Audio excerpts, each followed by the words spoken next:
Yo, what's up, YouTube? But a great picture here. DGP back again with another episode of Patriot Keys. This is the off-season edition, and let's talk about the NFL draft before we continue. So before I continue, please be sure to drop a like on the video, subscribe, comment, all that great stuff. And I'm basically going to give you guys an update on what I'm hearing.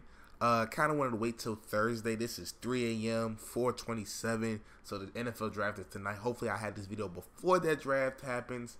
If not, then you'll see it probably during the draft after the draft. So, you know, before we get into the draft, Mike Gillisley, I had to make sure I get that name right because I was correct in the comment section down below. I'm glad, as I said, if I mess up on names, please let me know because I don't want to be sounding wrong. So, Mike Gillisley, he signed the offer sheet in my last video that I talked about, and I said the Bills probably won't be able to re-sign it because they don't have that much cap. Plus, we waited till basically the end to basically snag him up, and it's pretty cheap contract when you think about it. So, Bills declined it. They didn't have enough cap to really offer him to really match it. So, he is a Patriot now. Where does that leave LeGarrette Blount? Well, as I said before, he's out the door. He's not coming back. Him and the Giants have mutual interest. So, we'll see how that unfolds if he gets a deal signed before the draft or if he goes after the draft. We'll see on that. But, yeah, LeGarrette Blount is out of New England with that Gillisley signing. Thank you, hashtag Blunt Force Trauma. He was that bell cow for us for the past couple years. LeGarrette Blount has been doing his thing, but Gillisley is the future. And it's kind of hard because, again, Blunt kind of bet on himself. He didn't want to take the pay cut that we thought he was worth. And, Blunt's kind of showing, people are showing him that's worth that, listen, you was only good as a Patriot. And, we're not going to pay you that much money. So, that's leaves with that. So, we're pretty much done with free agency. Free agency, unless we sign somebody else big, like a big name, I'll cover that. Like, if we got Marshawn Lynch something, which we're not getting. But if we got somebody like him, I'll cover it. If we don't get nobody like that, then I might save it and put it together in one video like I'm doing right now. So, NFL draft. This video is just going to be kind of a mock draft, kind of who the top prospects that we're looking at. Because if you don't know, we traded a first-round pick for Brandon Cooks. And then we traded a second-round pick for Coney Ealy. Now, when we traded that second-round pick, it's the last pick in the draft, and we just moved back 8 spots. So, we traded number 64 overall in the draft for Coney Ealy and number 72 overall. So, we just moved back 8 spots. So, people look at it as you don't have a second-round pick. Yeah, we don't, but it's an early third-round pick, so I take it. Only 8-spot difference. So, let's talk about our spots, actually. So, no first-round, no second-round pick. As I said before, we have a 72 overall pick from the Panthers. And then we have the 96 overall pick. And we have, round 4, 5, 6, all that stuff.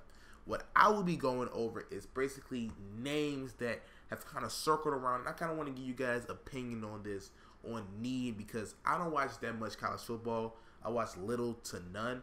But I do like to go up, not just look at these highlights of these players, but I do like to go up and like to look at some game film and some of the stuff that they do and what can they bring to the table. I look at their measurements, stuff like that, and the system that they run. So that's how I'm going to be evaluating these guys. So without further ado, let's get into it. Now, the first name I'm hearing, and most of this stuff is for the number 72 overall pick, and also I will have a poll down below in actually on the top right of your screen right here.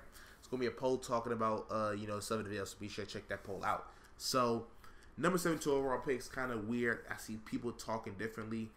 The name that I hear around most with this pick is a tight end. Now, we have Dwayne Allen. We have Rob Gronkowski. And I should have put a depth chart on the screen already. If I haven't, I'll do it right now. We have these tight ends. Now, Gronk, injury prone. Dwayne Allen, he's had maybe a little bit injury issues. So, we're like, we need a tight end. I feel like we're going to get a tight end just for depth.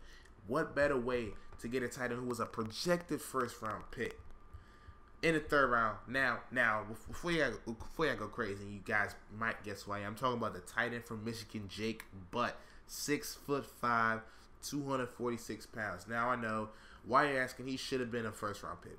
He tore his ACL in the Orange Bowl. Again, I know Gronk has injury issues. Why would you sign another injury-riddled tight end? Well, this is kind of up Belichick's alley again. Dwayne Allen's on a prove-it type deal. So, if Dwayne Allen doesn't, pan out, we need a backup tight end. Jake Butt, I believe him and Gronkowski, who both of them are kind of injury-prone, who have injury history. Maybe, Butt can maybe be the replacement for Gronk, or maybe he can just be complimentary, maybe to stop the injuries, stuff like that. He kind of fits the mold of Gronk too, that big target. He's a great route runner. He can be in the slide. He can be on the line. Like, I've seen him doing a lot of things. And he's mostly in the red zone. He's a threat. So that's something that we have on Martellus Bennett where Gronkowski went down. And Jake Butt, again, he probably won't be ready for the start of the season. May not even be ready for this whole season. But this is just looking towards, next season, just in the future for him. So maybe we draft him for depth and maybe get somebody else undrafted or so and have him for depth. So I feel like Jake Butt might be the option there. That's what I'm hearing for him. But another guy who's actually been rising in the draft is a defensive end. We need a defensive end. We're going to have to get defensive ends and outside linebackers this draft because we don't. I think we only have 3 defensive ends and like 3 or 4 outside linebackers. So we need to stack up on that. That's the 2 positions we need to draft on. And one of the people I say we should draft is Jordan Willis, defensive end for Kansas State. They say he's rising up in the draft. He may be taken in the 2nd round. So this might be a pick that we have to take with the number 72 overall pick. So, Jordan Willis, who I would not mind. People have compared him to Trey Flowers, which is good. He's in a 4-3, which is what we like to run a lot. Hopefully he can play some interior. I believe he can. Some of the tape that I saw said he can play interior that I was watching.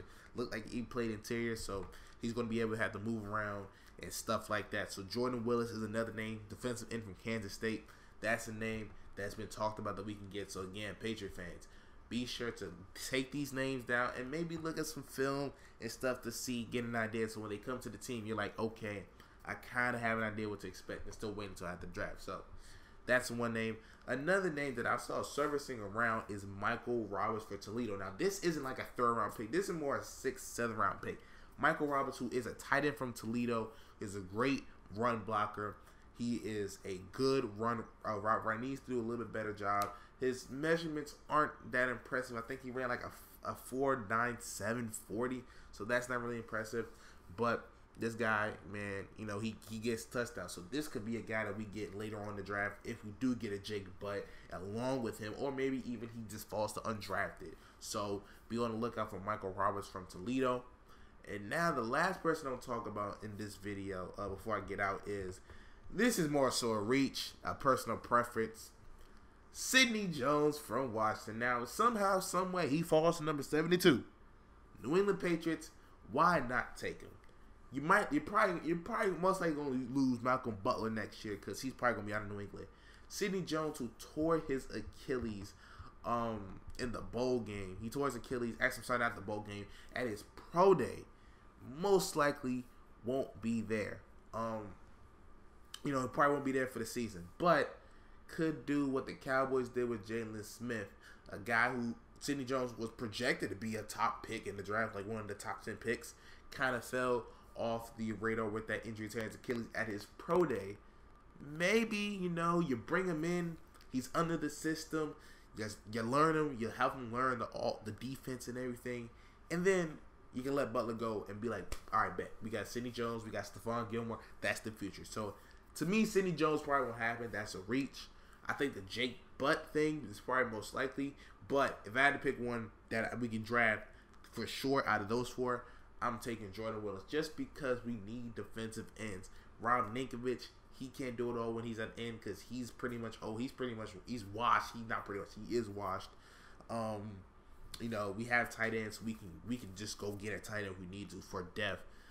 But yeah, Jordan Willis is my pick for number 72 overall. Let me know you guys' thoughts. But if we can get Jordan Willis at number 96, I'm all for that. And somehow we can get Sidney Jones, I'm all for it too.